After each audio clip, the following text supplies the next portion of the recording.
lives one day at a time. Kimmy Kim and Elations Radio.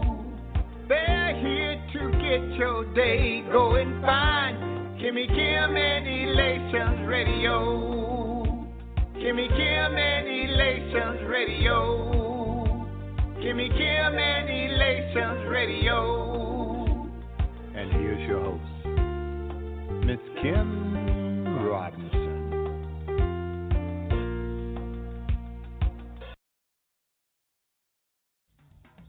This is the day that the Lord has made. We shall rejoice and be glad in it. It's your boy, Jay Windsor. And I need you to keep the station locked right here on Elation Radio with my sister, Kimmy Kim. God bless.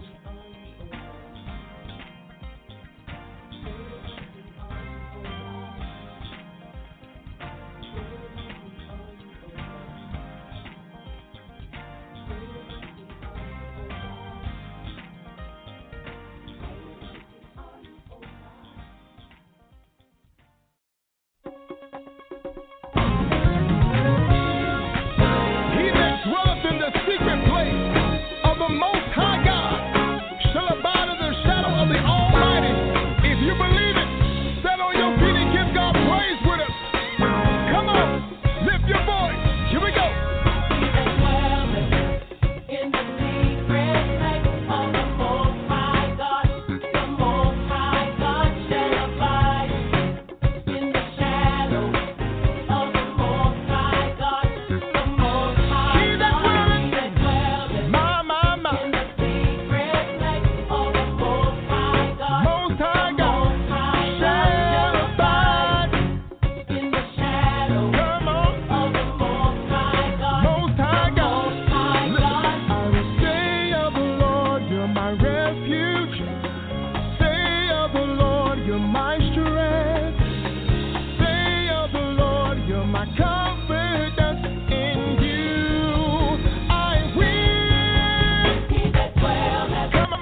Hello, and welcome to the Speaking Life podcast with Minister Devin Hogan.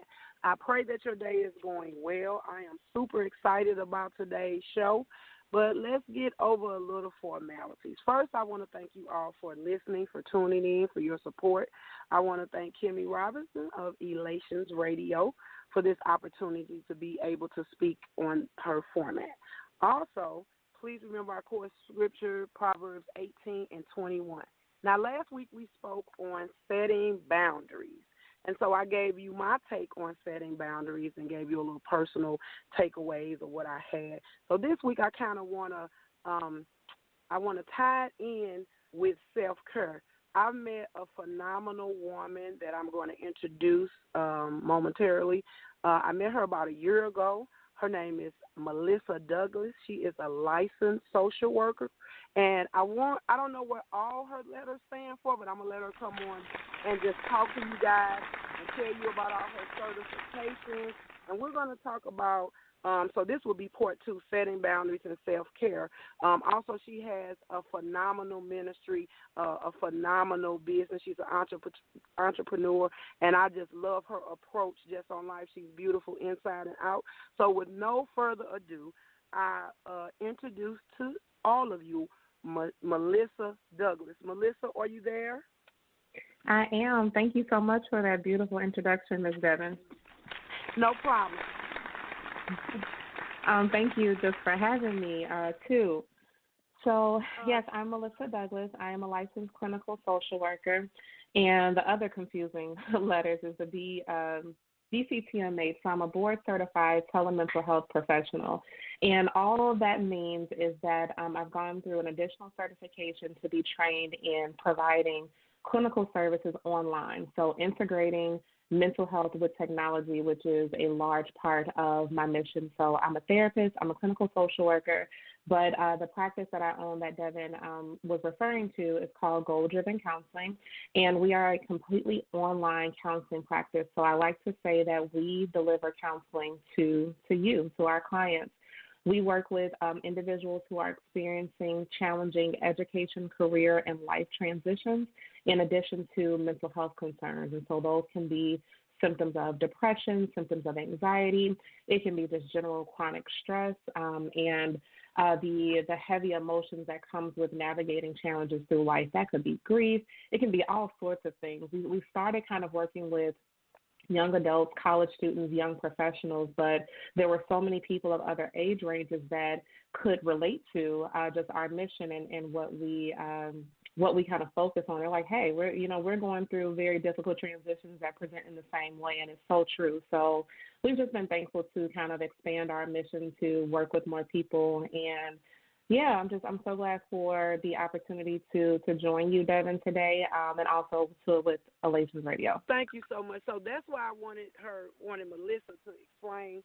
And I think that it's very important, even as believers. A lot of times we think, or in the past, as things are opening up, and you've heard her extensive amount of training, she can speak more on this. It is important. I have young adults, and I also have a son that will be graduating from high school, transitioning to college in June. And so it's very important because a lot of life, I'm a minister, my calling is a minister, but I also have to counsel. But God has taken her to additional steps to do that extension of maybe what some of us in the church may not be able to do. And so I'm a big component of, if you need to speak to a counselor, speak.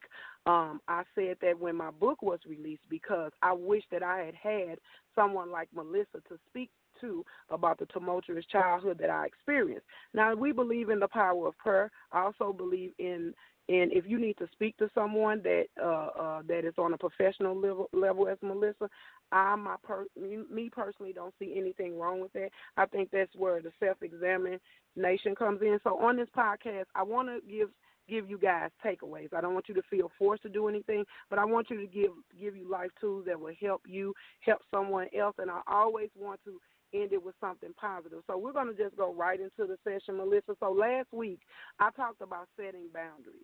I just talked about it, how it looked for me. And I talked about how myself personally, I was just like, I would do things. If I have 10 tasks to do in one day, I will complete those 10 tasks. And then I would just, try to get those things done. And so I'm dealing with an aging parent. And so I'm looked on as the one to kind of handle certain tasks. But then in doing that, I realized that I was forgetting things that I normally don't forget. I was not paying attention to things that I should normally pay attention to. And I was just kind of putting myself in the back seat. So I thought that setting boundaries and self-care would be a great segment for today. So can someone that's listening, even myself, what would be the first step or something that you would advise for someone who needs to set boundaries for family, for friends, for children? What were some of the tools that you can give us to, help someone that may be struggling in that area? Yeah. Oh, Miss Devin, that's large. Well, that is. You can sum it up. I thought if you could just if maybe just give us a little bit, and then we can go into the self-care. So yeah. I'm gonna give it to you. Yeah, okay. There's just so much, and I would say, I listened last week, and you did such a phenomenal job just talking about boundaries and the importance of them and how they intertwine into self-care. And so the reason why I said it's so big is because for every individual person, we have to first look at just the mindsets. We have to look at not only the mindset that we're coming from, but we also got to kind of tap into those core values and beliefs that have been ingrained in us and that we've learned from somewhere. Everything that's in our awareness, all of our habits, all of those things are learned over time. And so from little bitty babies to kids, to teenagers, to young adults, it's shaping our worldview, our personalities, and just how we navigate life. And so the reason why I said that's so large is because when you say, hey, like if I have a task list, I have to get everything done on it. Like that was shaped from somewhere. So when I think about working with someone on setting boundaries, we got to first go back and tap into where did this first form? Where did this structure first come from, so that we can kind of pull it apart to put it back together, right? Okay. But to give you a little bit of a kind of a general walkthrough. So I always say that setting healthy boundaries are the most underrated form of self-care. And so we first have to look at just what are boundaries. And it's really, really simple. Boundaries are the rules that we set for our lives, that we say, look, this is what I want, this is what I don't want, this is what I allow, this is what I won't allow, this is what I agree to, this is what I don't like. It's very standard kind of just agreement with self that says, hey, I've explored what it is that I need, my comfort level and my desires in my life, and I really don't care what other people think or have to say about it. I have to make this declaration, set this boundary for myself, because it directly correlates and ties into my mental and emotional well-being, right?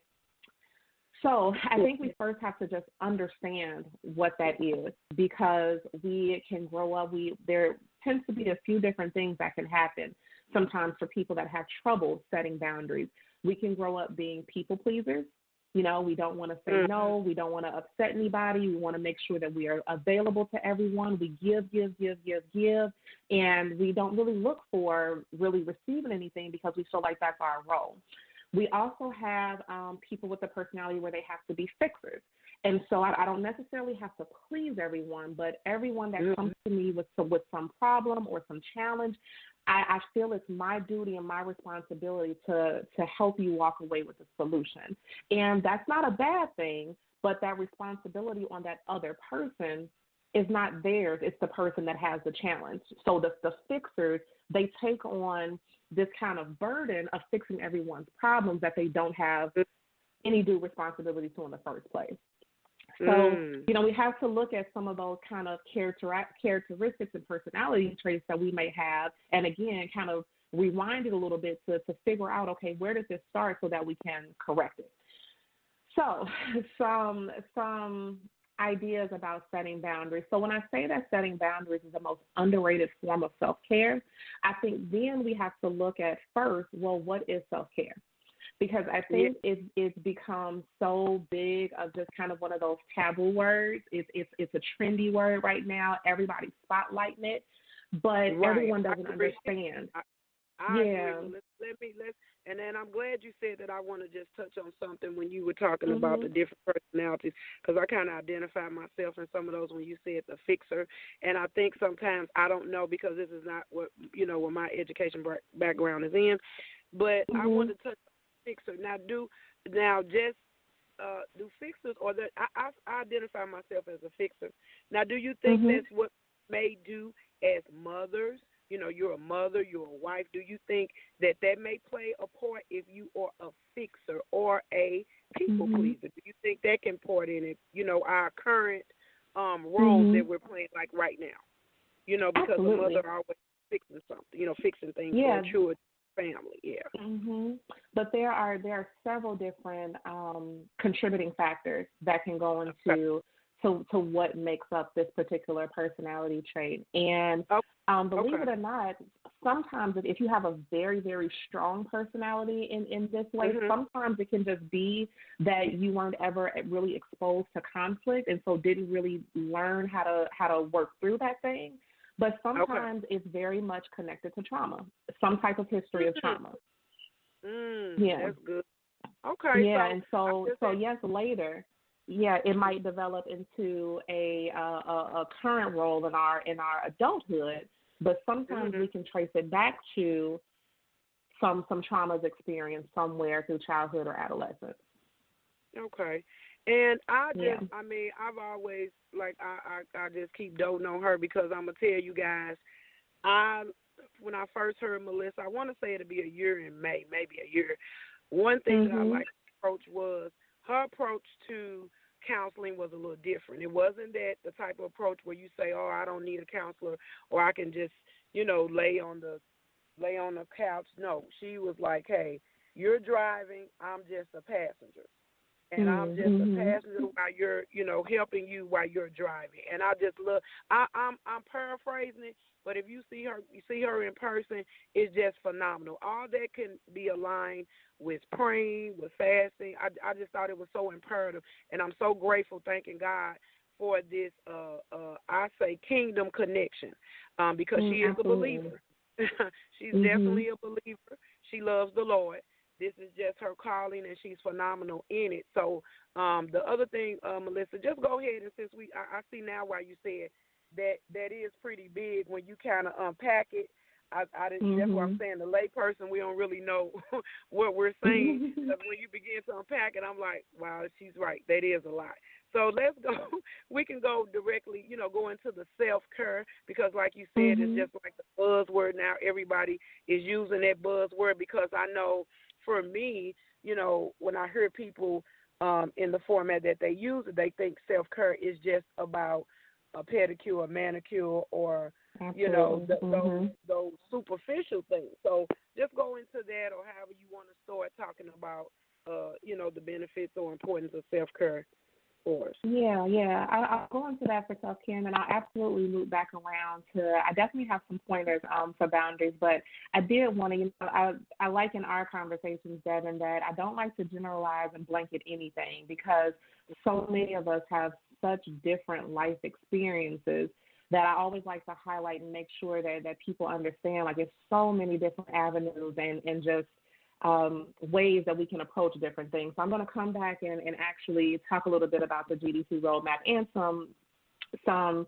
just pointers when it comes to creating and enforcing boundaries. But with self-care, so you're so right, a lot of people kind of fall into kind of the cliche things of, well, going to get my nails done, or going to get my hair done, or going to get a massage. And believe me, all of those things can absolutely be forms of self-care. They absolutely can be. So no shade on that at all. But what self-care essentially is any intentional activity that you engage in to respond to the needs of your mind and body. So I'm going to repeat that again. So it's an intentional activity that you engage in to respond to the needs of your mind and body. Okay? So if I walk away from getting my hair done or getting my nails done, and it's just a beautification routine, You know, like, yeah, I like the fact, and yes, my self-esteem might be boosted a little bit because I got a fresh hairdo and I have some pretty nails, but did that feed my mind and my soul in any way? Right. And that's how we're able to distinguish, like, real intentional self-care. And I always tell people, and many people laugh at me, getting my hair and getting my nails done are not self-care activities for me. They're just not. I don't walk away with it feeling any more fulfilled. Did I take time for myself? Yeah. But there are other just very intentional things that I know feel, when we say, you know, we can't pour from an empty cup, there are some things, and self-care should be you not only filling your cup, and I read this somewhere, but you should also be filling it so much so that you can give from your overflow.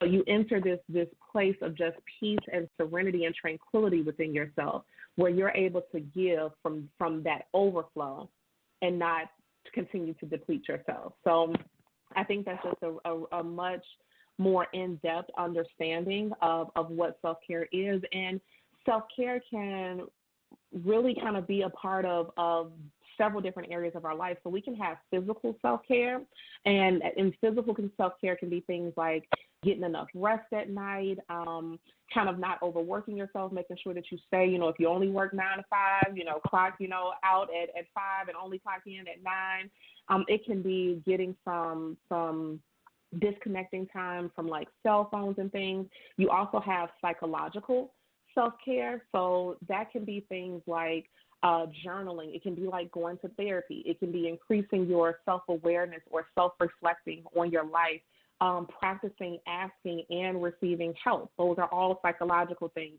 You can have emotional self-care. That can be the affirmations that we talk about, self-love, really just affirming yourself as well. You can have spiritual self-care. So that's participating in mindfulness. That can be praying. That can be really connecting with your spiritual center, and also being in relationship and socializing with your spiritual community as well. You can have personal self-care. So that can be things like boundaries. That can be things like setting goals for yourself. It can be like financial health and wealth. It can be any kind of hobbies that you have. And then a little bit of professional self-care can be things like professional development and making sure that you are having what we call a great life and work balance, and making sure that you're setting professional boundaries and taking your vacation days and your sick days and learning to say no. So when we think about self-care, it's very much in depth, and there are different areas of our life that we can focus on when it comes to self-care to make sure that we are at a healthy place and well-rounded in all of them. And we can absolutely be doing very, very well in some areas of our lives when it comes to self-care, and there can be other areas where we can say, oh, I've been neglecting that one, or I haven't been prioritizing that one. So we can make a plan to be very intentional about that particular area as well. And I do like, thank you for that, Melissa, for unpacking that. I do like what you said. Basically, an individual will probably need to identify what self-care looks like, and it can go, you know, it can be pretty in-depth. Like you were saying, that there's nothing wrong with getting your nails and your hair, you know, done. There are different things, you know, and I love that as well. You know, myself, you know, I think that your self-care can change at different times. It may not be what you absolutely. need. Maybe you've gotten that self-care, maybe you've gotten that nails or hair or whatever. Sometimes I like just to take a drive with, like, no music. Like, I don't want to hear anything. And sometimes I just want to hear music, a lot of music. And so I just think that, you know, I'm learning as God has opened up this avenue. And God, definitely, this is a part of the speaking life, you know, because there are different things that I think as just a human race, just as believers, a human race, there are things that we have not tapped into that are available to us. I don't think by any to take, you know, just a 30-hour minute podcast to just say, boom, you're it. But I want to expose the listeners to a new avenue, a new way of thinking, even myself, to be able just to take care of. First heard you speak on self-care, it was some things that you had enlightened that I had never heard just now, talking about the psychological, basically what's working, you know, the work-life balance, which we hear that role, you know, we hear that phrase often. And so I just, if as we wrap up, I want to make for sure that well, no, we're not going to wrap up now because you said you want to go back and you want to kind of talk about the boundaries.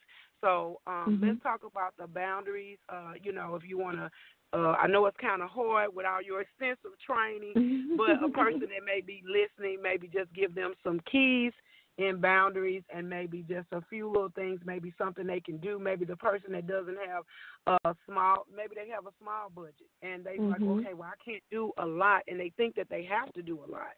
And then maybe they have extensive budget, and maybe they just don't want to spend a lot of money, but they want to do self-care. So as we, go back into the boundaries, maybe we could close it out with some pointers that you may have for both of them. And then we want to definitely make sure that we give your contact information. Yeah, absolutely. So I want to share with your listeners and things, and it's something that you alluded to earlier was the GDC roadmap that I created. And so when I opened my counseling practice, like you said, I didn't want it to be traditional, and I wanted, because as therapists, we are trained in a lot of different just treatment modalities and approaches to work with clients, and one therapist can be very different from the other. And then, of course, we also bring our own life experiences and values into our work. And so I wanted to make sure that people understood what that looked like with working with us and how the fit would be. And so I created what I call the GDC roadmap. And what this is, it's just a view, and I use it to communicate to people different pointers and different things. And so with my mind frame, I believe that our lives, and I just use this I guess parable or similar things, and I believe that our lives, they mirror a vehicle. Like your life is your car. And at birth, you are planted in the driver's seat. Nobody can ever remove you from your place in that vehicle. As a baby, do you know how to operate that vehicle yet? No. And so we have to learn all these things. But you get to a place in a time where you start to explore, and that can be like kind of young adulthood, and we're exploring identity and our past history, and we're noticing some patterns and things in our families and maybe some generational traumas that we're now kind of aware of, and we're deciding like, okay, how do I want to navigate my life from here, and how is this different from what I've learned before? And so I believe that every person in life they're the driver of their cars, that they are planted in that seat, and that vehicle is their life. And so I respect you as that. And the pointers that I want to give, they're going to follow kind of a process that I created. And then it's a 4-step process. One, as the driver of your life, I encourage people to check their engine, and I'm going to explain what these are. I encourage you to shift gears, to align, and then to navigate. And so when you're checking your engine, what you're doing as the driver of your life and your vehicle, you are taking a moment to just stop everything and be mindful in your experience in this life. Like, we live in a very fast-paced time where we're coming and going, where we tend to try to multitask, all these different things. And multitasking has also been kind of revealed in research that it actually does us more harm than good. And we're trying to do way too many things at once because our brains only have a certain capacity. And so when you check your engine, you are stopping in the moment, and you are reflecting on what your experience is. And what mindfulness is in a nutshell, you are completely shutting out the whole rest of the world, and you are looking inward to do what I call a check-in with yourself. And you're just asking yourself, how you doing?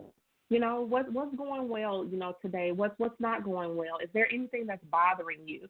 Is there something that you need to talk to somebody about? Is there something untapped, in you? And you're just really focusing inward, because we can, especially as helping professionals, as counselors, as therapists, as speakers, as ministers, we can get so focused on helping everybody else that we don't take a moment to look within. So when you check your engine, you are looking within yourself. You're exploring how you're feeling, how you're doing, what's going well, what's challenging, and you're just taking a moment to understand and know and connect with you. And so I would say that's the first step of creating boundaries, because how will you know what needs to change or be different if you don't know the current state of where you're at? That's good. So definitely first is to check your engine. And then I also would say if you're a person who has a lot on your plate and you're always juggling so many things, as a part of checking your engine, I would also encourage you to take a look at your plate. Like actually sit down with a piece of paper and write out every role, every responsibility, everything that you are tending to at the moment. And most times people come up with this huge list. And once you look at all these roles and all these responsibilities that you have, out of everything that's on your plate, what's actually fulfilling for you? What do you do and what do you engage in that when you walk away from it, you say, you know what, I feel that was my God-given purpose to do that. And then what things that are on your list that you walk away from and say, you know what, I have no idea how I even got into this because it's draining me more than it's giving to me, right? And so we have to assess our place in our lives and the things that we've committed to. I do this one training called, what is your yes costing you? Because sometimes we either don't seek God for what we're doing, or we seek Him and He give us an answer and we do it anyway because we just want to. Wow. So really assess, and look at what are all the things that you're carrying, and especially if you're feeling overwhelmed, and get a very, very good picture of what's my now before I try to figure out what's my next. Wow. So my next pointer would be to gear shift. So now that you have a very good idea of what your plate is and what this life view is for you from your internal self, now consider what do you need to do. If you realize that you have been moving too much in autopilot, you haven't really been really intentional about your day-to-day experience, you kind of been showing up for work and coming home, and you've been showing up with the family, but if you're in autopilot, what do you need to push yourself forward, to get yourself back into drive? And the other side may be, you know what, I realize that I'm too much in overdrive. I'm doing everything for everybody at all times, and I can't even find a place to sit and even tend to myself. Really look at, okay, all those things on your list, I'm pretty sure they can't all be filling you in the same way. So when we look at boundaries, what are some things that need to go, and what are some things that can stay? Okay, and a lot of people have a lot of trouble letting go, but that idea of letting go is attached to some other things. I might be holding on to this role because it makes me feel valued. It makes me feel like I have a place. It makes me feel all these things that it's not really directly doing, but you're allowing it to fill a void that may not be the best void. So that's my second suggestion is once you've checked your engine and you know what's going on, then figure out what you need to do next. We call that shifting gears. And really identify, too, what are some things that are eliminating you from being able to fulfill yourself and tend to self-care. So you might say it might be boundaries. It might be finances. It might be time. It might be energy. So once we know what those barriers are, we need to now move into a place where we can figure out a strategic plan to overcome those boundaries.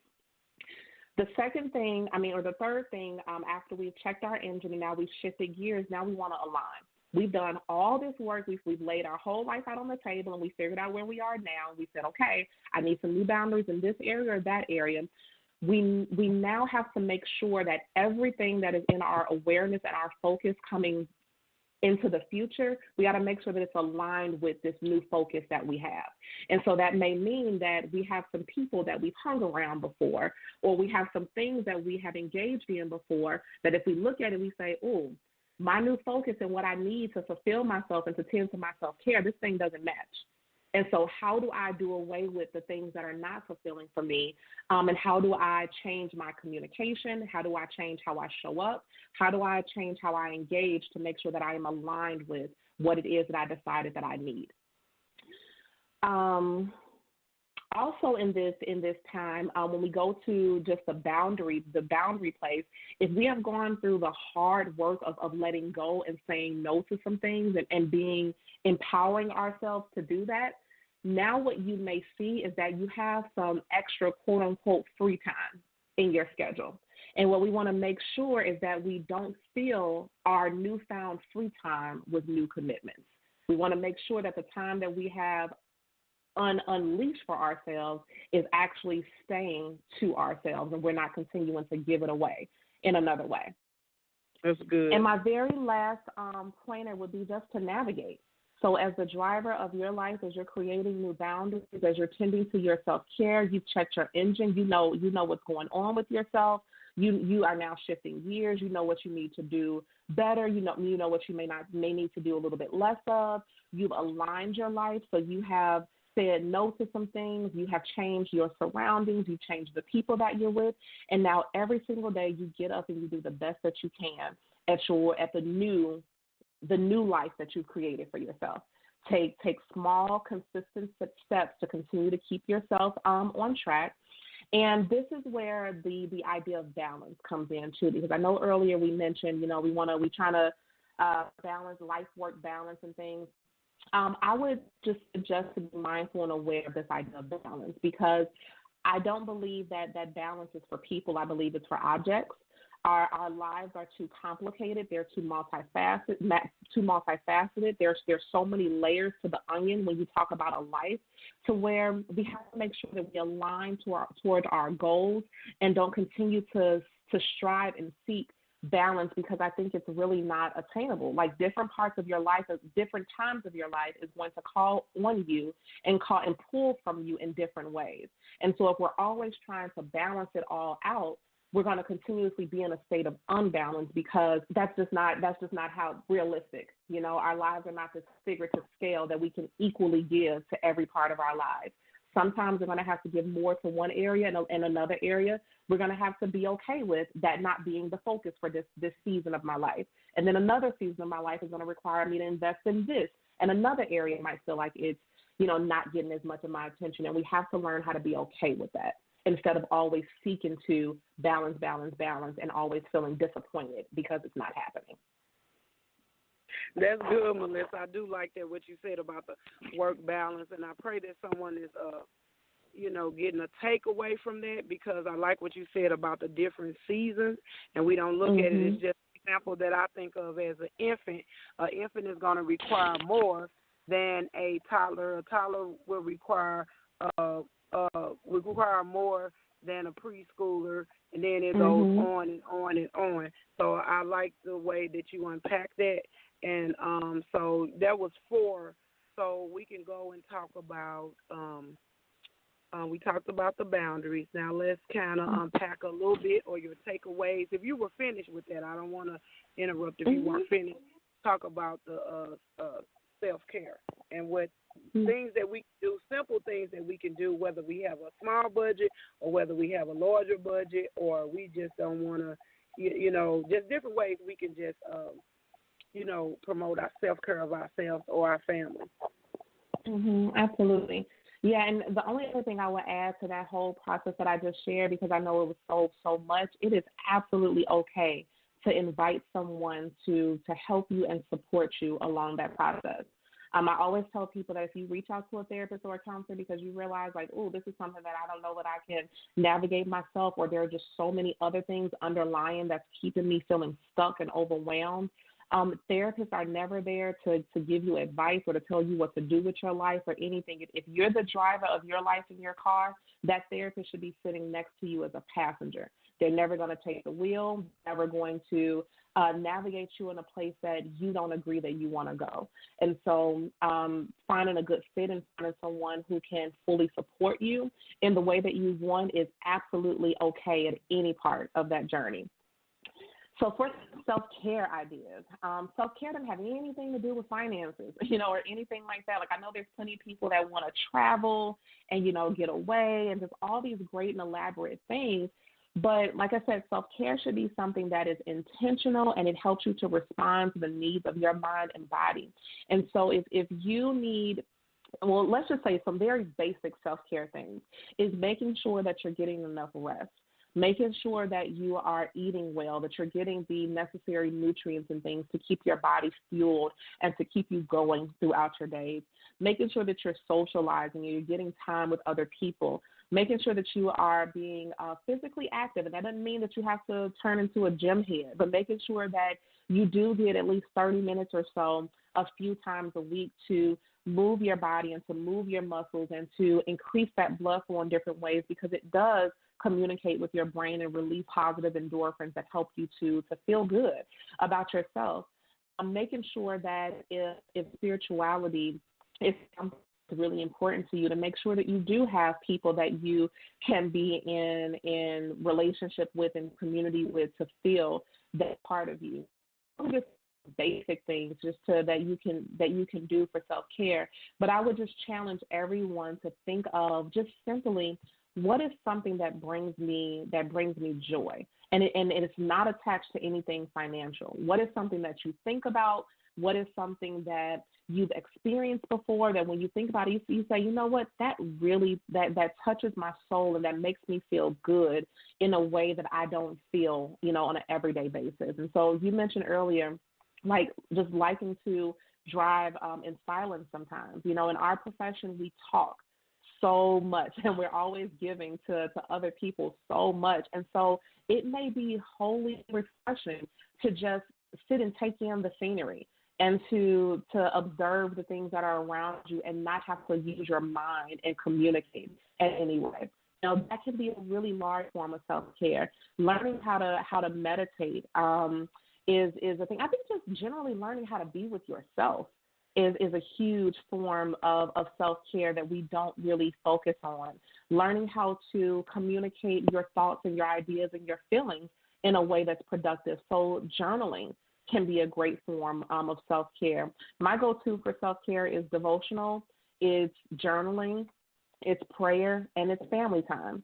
And most people, they're like, Melissa, you want to be with your kids, for self-care? And the reason why that's so important to me is because I spend so much time away from them. I spend so much time helping other people. So, yes, it's definitely self-care when I can completely clear out my schedule and just tend to the little people and my husband in my life, So, that is, yes, there's some basic, things that you can do for self-care that definitely helps you just mentally and emotionally and physically.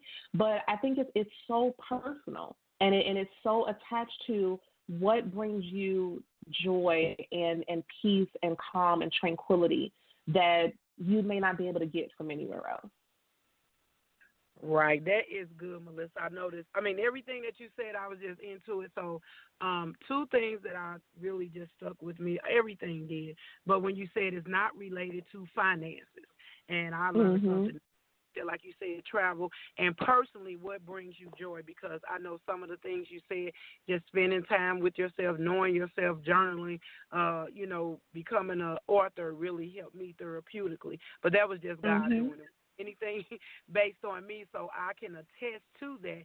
And so there were really great tools, and that's exactly why I wanted to. I believe that God gave me that, where He gives me all ideas.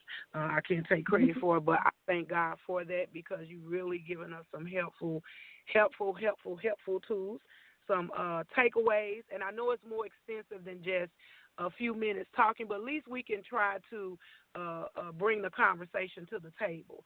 Someone may have, I'm sure they're going to have many takeaways, and even if they reach out. And just I love the fact that you actually kind of broke down some stereotypical information that we as a society have about therapists, counselors, and, what we should be doing or what we should be, what we should look for in our therapist if we choose to go that route. And that can go very well into a counselor you may have in ministry as well. So the two work, you can look for those some of those things. We shouldn't be trying to take over. We should be just trying to help you as you're navigating your way through your issues or decision-making process, whatever you're doing. So that was just, I'm excited. I'm excited that we're going to reach the masses with this wonderful information. So I am going to, at this point, say, do you have any closing remarks? I want you to give your contact information. I'm going to give mine in case they have anything else they want to reach out to you. And also, guys, just want to let you know that I have spoken to Melissa. We prayed about it. Our plan is to have her on at least once a month. I will announce it, give you guys a chance to be able to tune in, and we're just going to tackle different topics, great topics that's going to help you to have some powerful takeaways. another way to view some information, whatever we're going to pray about it. We're going to talk about it. I'm going to confer with her, and I'm just really excited about this partnership. I'm excited about how we're going to reach the masses, how it's going to help her ministry, and that's what we're all about here at Speaking Life Podcast, is about kingdom building. Okay, so with that being said, Melissa, you can go ahead and give your closing remarks and give your contact information. I'll give mine again, and we're going to pray, and that will be the end of our podcast today. Yeah, well, my closing remarks is I just want to thank you again for having me. I know I shared a lot of stuff today. Once you get me going, I can go kind of thing. No problem. But yes, just that self-care piece of it being individualized and setting boundaries, learning how to create them and learning how to enforce them. It's a process, and it's not something that we just know how to do. Sometimes it's a situation where we have to learn, and we have to be open to the discomfort that comes with doing something different. Because when you realize that you need a new boundary set, it can be the most scariest thing in the world to realize that some of the closest people to you may be the most toxic, and now there has to be a little bit of shift in the way that you engage and communicate, and also being prepared to know that when we do set new boundaries, sometimes some people will fight back against those, because sometimes when we realize like what's best for us, other people don't translate that into what's best for them, and it can cause conflict as well. But it's the most important thing that we can do. Like I said, it's very multifaceted. So teaming up with somebody is something that is so helpful and beneficial. Therapy does not have to be scary. Like, this is what therapy is like. Of course, I talk a whole lot less in therapy. Like, it's definitely about hearing, the client and their situations and things. But it doesn't have to be scary. It doesn't have to be something overwhelming.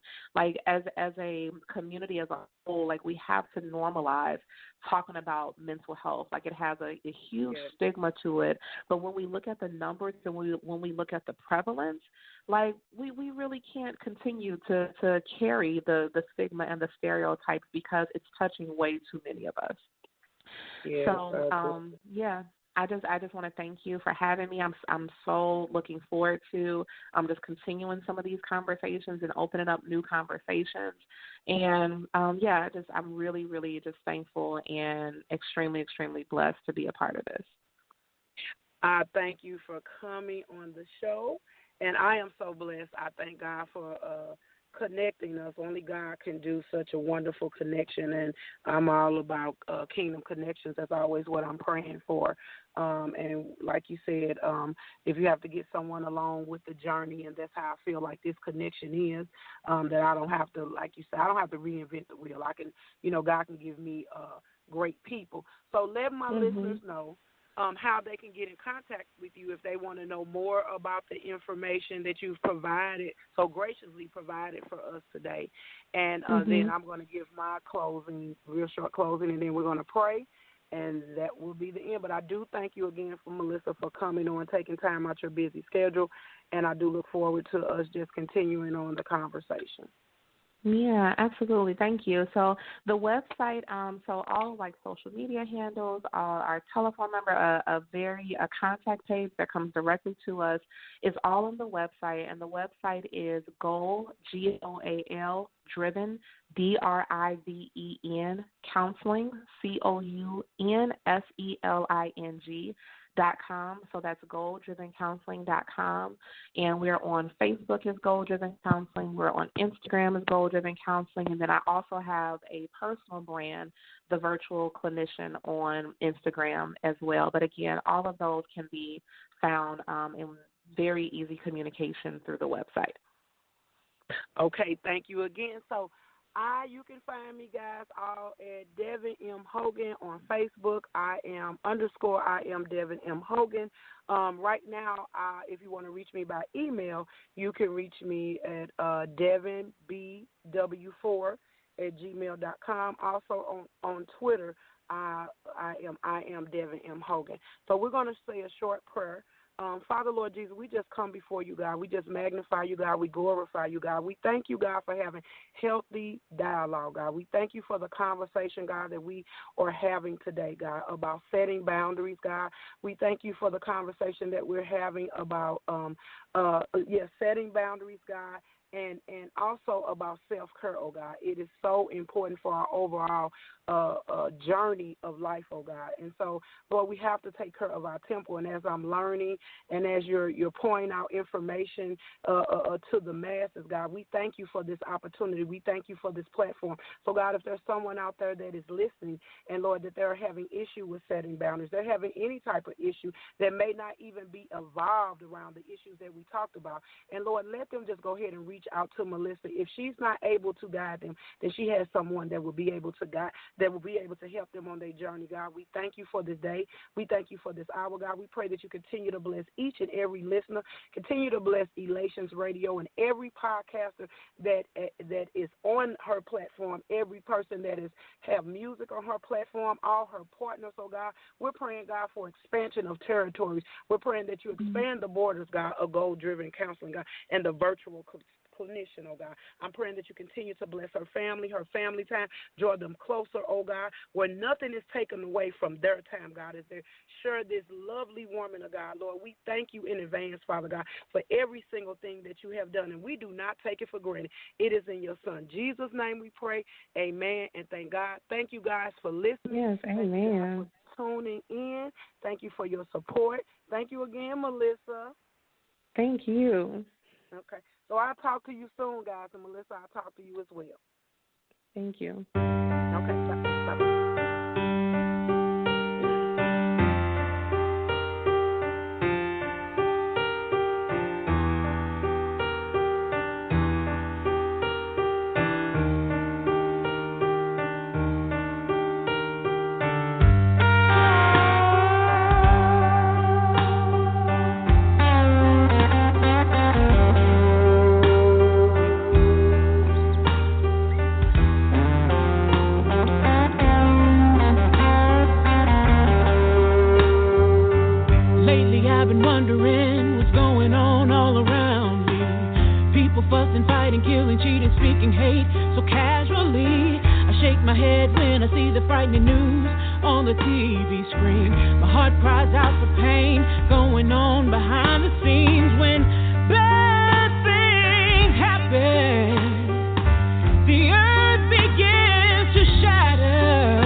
Doors closing in the faces of those who are in desperate need. Do I use this change to